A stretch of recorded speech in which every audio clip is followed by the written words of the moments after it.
for me naman po, mahirap na madali. Ano yung role mo dito? Ako po si Ana dito. Ako po yung... Ayla? Ana? Ana, Ana po. sorry. Opo. Ako po yung asawa ni Dan dito. And masasabi ko po na mahirap kasi doon muna tayo sa madali. Madali siya for me in a way na alam ko po kasi yung feeling ng masilisihan since na-experience ko na siya. So alam ko yung sakit.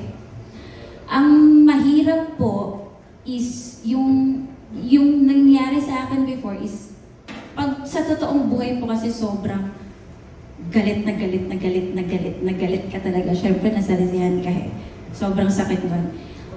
Mahirap kasi dito si Ana, sobrang rupok niya, sobrang bait niya, and nahirapan ako sa emotions na i-deliver ko kasi kunwari, magte-take kami ni Direk.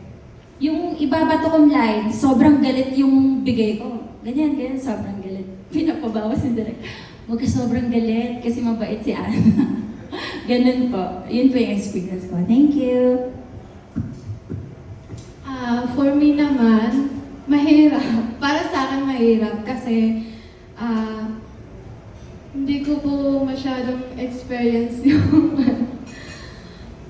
pag-aakit sa isang lalaki, parang hindi ko pa masyadong na-experience. Sino yung character mo dito?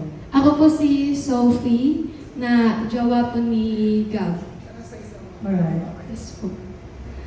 Yun, parang mahirap po talaga para sa akin kasi hindi nga, inaakit ko nga dito si Dan, parang hindi pa ako masyadong marunong umakit ng isang lalaki.